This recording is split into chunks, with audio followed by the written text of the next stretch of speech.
नमस्कार, पंढरपूर लाईव्हमध्ये आपल्या सर्वांचं सहर्ष स्वागत. मंडळी, मी आता पंढरपूर तालुक्यातील सरकोली या गावात आहे.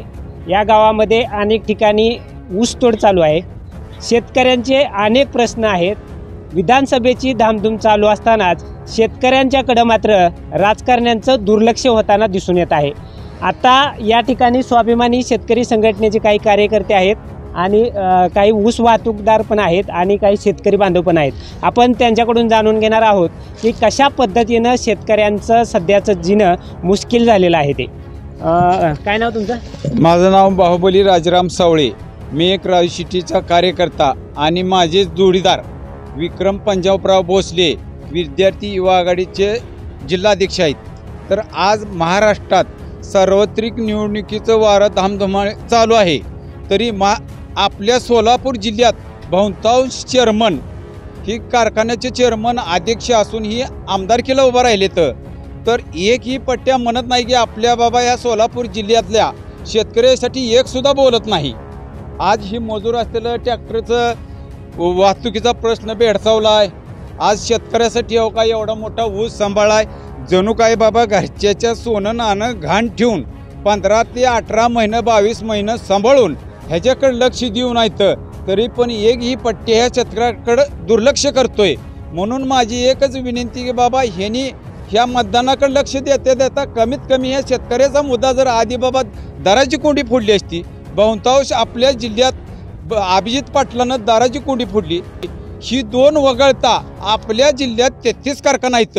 33 कारखान्यापैकी कमीत कमी माझ्या अंदाजानं 20 चेअरमन अध्यक्ष आहेत. त्यातला काही बहुतांश 20 ते 25 कारखाना असताना 10 ते 11 आमदार आपल्या जिल्ह्यात आहेत.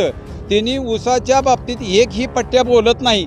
तरी माझी एवढीच विनंती आहे बाबा या शेतकऱ्यासाठी का बोलत नाही हीच मला खंत आहे. म्हणून आज ह्या ऊसाया फडामध्ये आलो आहे. ऊस चालू झाला आहे. काय कारखान्याची साखर मळी बाहेर पडली तरी पण एकही पट्ट्या बोलत नाही. काही चेअरमनशीला विचारलं बाबा आचारसंहिता चालू आहे, मला सांगा आज आचारसंहितेचा ह्या ऊसतोडीचा ही परंपरेनं चालूच राहणार आहे. ते ऊसतोडी कामगार असतील, शेतकरी बागायतदार असतील, ह्या इलेक्शनचा त्याचा काही संबंध नसताना ह्याची फक्त आचारसंहितेचे निमित्त सांगते ती.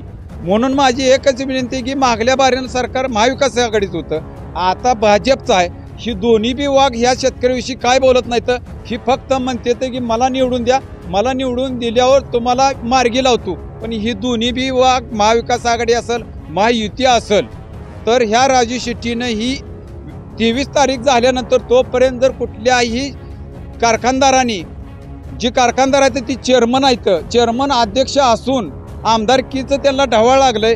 जर ह्यांनी जर कुठल्या कारखान्याने दर जाहीर न करता कारखाना जर चालू केला तर 23 तारखेनंतर राजू शेट्टी साहेब ह्या सोलापूर जिल्ह्यात येऊन जर दर ह्यांनी नाही निश्चित केला तर तीव्र स्वरूपाचं आंदोलन करणार आहेत.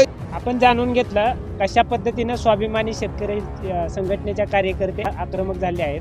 या ठिकाणी आपल्याबरोबर ऊस वाहतूक करणारे काही व्यक्ती पण आहेत. आपण त्यांच्याकडून जाणून घेऊया की त्यांचे काय प्रश्न आहेत. ते काय नाव आपलं? सचिन भोसले. ट्रॅक्टर मालकाशीनला मी ड्रायव्हर आहे. ट्रॅक्टर मालकाशीनला एकूण डिझेलचा खर्च जास्त आहे. टोळ्या जोखा देते त्या आणि वाहतूकही वाढवून देत नाहीत कारखानदार. ऊस अजून दर जाहीर केला नाही तवर कारखाना चालू झालेला आहे. त्यामुळे ट्रॅक्टर मालकांनीसुद्धा तोट्याची बाजू आहे.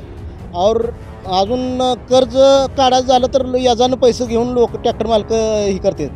मग त्यांना कुठं अडचणीत घालणार आहेत ही कारखानदार. यांनी ऊसा दर जाहीर करावं, तोडणी वाहतुकीचा वाढवून द्यावं ही आमची अपेक्षा. बाकी काय शेतकरी बांधव पण आपल्याबरोबर आहेत. नाव काय?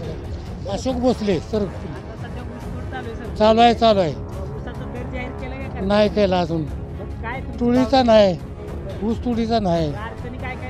काय अडचण ही काय नुसती होय म्हणते ते चालायचं ते चालतंय त्यांचं. आता काय उचलून नाही ती ॲप करून द्यायला लागते. तर काय सोनं नाणं घाण ठेवून द्यायला लागतंय. मग कारखान्याच्या चेअरमनला काय ते आमदार होतोच होय म्हणते ते नुसतं परत हाय असं चालू ठेवते. आपला ऊस जातोय ह्याला दामाजीला ती. हो नाही केलं नाही दर. आता काय सांगायचं आम्हाला सवड होत नाही म्हणते ती यायला इकडं तुमचं तुम्ही बघा काय असेल ते चाल. विक्रम भोसले. काय सांगाल सध्या ऊसतोड चालू आहे, ऊसाचा दर जाहीर केला नाही, शेतकऱ्यांना सोनं नाणं घाण देऊन ऊसतोड वाहतूक सगळा खर्च करावा लागतोय, काय सांगाल? आता प्रथमतः काय झाले, शेतीचं स्वरूप बदलत चाललं आहे. 21व्या शतकात सगळ्याच गोष्टीचं व्यापारीकरण झालं. मग व्यापारीकरणाला समोर शेतकरी जात असताना शेतकऱ्यांनी बी जागृत होऊन ह्या येणाऱ्या काळातली आव्हानं जर पेलायची असतील तर जी आता फसवणुकीचे प्रकार वाढल्यात. अनेक ठिकाणी बघितलं आपण, फळबागायत असेल, ही असेल तर बाहेरगावचं व्यापारी येतात, परप्रांतीय व्यापारी येतात, चेक बाउन्स होतात, भेगाने शेतकरी फसवला जातोय, डाळिंब्याचा शेतकरी फसवला जातोय. त्याच पद्धतीनं आपल्या परिसरातील कार्यक्षेत्रातील कारखानदार हे आपलं वाटतात, पण ते त्यांच्यापेक्षा बी जास्त फसवणूक शेतकऱ्याचं करतात. का तर डाळिंब, बेदाणा, द्राक्षे, केळी ह्यांना काय पावत्या तयार केल्या जाते त्या, पण शेतकऱ्याचा ऊस तोडून गेल्यानंतर कारखान्यात ती त्याच्या मनमानी पद्धतीनं त्याच्या पावत्या तयार केल्या जाते, त्यामध्ये काटामारी होते, रिकव्हरी मारली जाते. आणि प्लस शेतकऱ्याने, आता मी मगा मुद्दा मांडला की जागृत होणे गरजेचं आहे. कुठल्या मुद्द्यावर जागृत झालं पाहिजे की शेतकऱ्यानं कोयता लावायच्या अगोदरच त्या कारखान्याच्या पदाधिकारी, संबंधित व्यवस्थापन, MD, चेअरमन ह्या लोकांकडनं 100 रुपयाच्या किंवा 500 रुपयाच्या स्टॅम्पवर त्यांनी करारपत्र किंवा शपथपत्र करून घेतलं पाहिजे की आम्ही तुमचा शेतकऱ्यांनी पिकवलेला ऊस आम्ही कारखान्याला घेऊन चालू आहे गळिताला. तर त्या गळिताला ऊस नेत असताना आम्ही त्या स्टॅम्पवर तुम्हाला लिहून देतोय की एक थर्ड पार्टी म्हणून की तुम्हाला आम्ही एवढ्या पद्धतीनं आम्ही जी जाहीर केलेला दर आहे ती जाहीर केलेला दर द्यायला आम्ही वचनबद्ध आहे, शपथपत्र आहे, असं त्या पद्धतीनं त्यांनी लिहून दिलं पाहिजे. शेतकऱ्यांनी प्राधान्यानं ऊसाला कोयता लावायच्या अगोदर ती मागणी कारखानदाराकडनं, व्यवस्थापकीय संचालकांकडनं मान्य करून घेतली पाहिजे. ही एक नवीन ट्रेड शेतकऱ्यांनी अंमलात आणून तर शेतकऱ्याची फसवणूक टळत.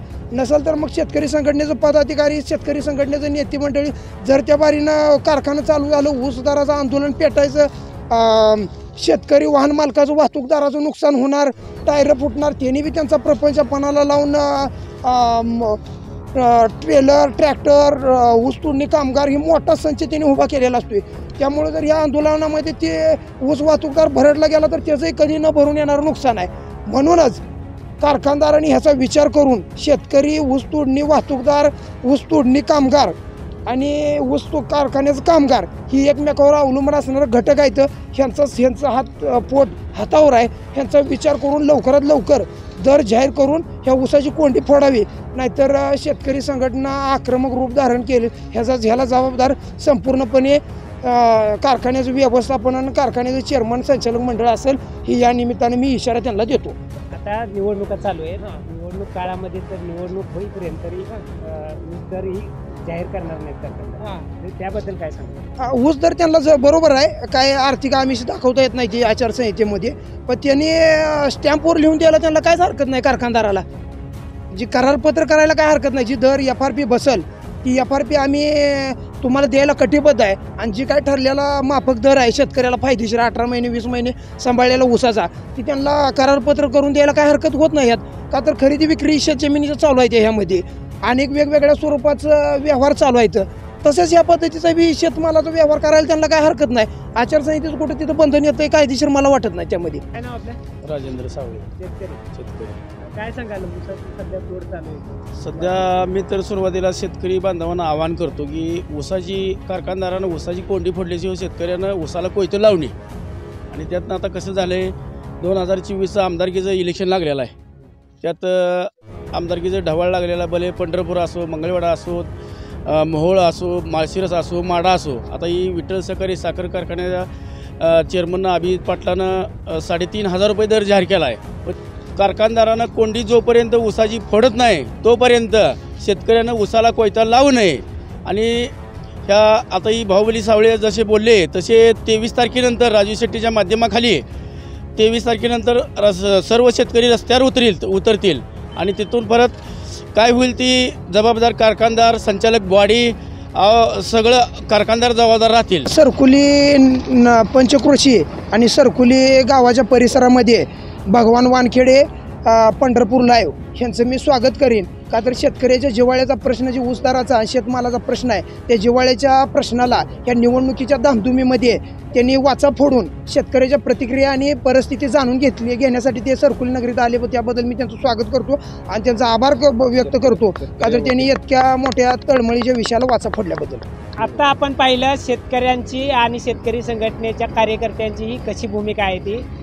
आता सध्या आचारसंहिता चालू आहे, निवडणुका चालू आहेत, त्याच्यामुळं ऊसदर तर जाहीर होण्याची शक्यता कमीच आहे. परंतु कारखानदारांनी कारखान्याच्या चेअरमनने स्टॅम्प पेपरवर करारपत्र लिहून द्यावं अशी मागणी आता शेतकरी संघटनेच्या काही कार्यकर्त्यांनी केली आहे. आता या काळच दाखवून देईल की कशा पद्धतीनं कारखानदार शेतकऱ्यांच्या या प्रश्नाला उत्तर देणार आहेत ते. पंढरपूर लाईव्हसाठी भगवान वानखेडे, पंढरपूर.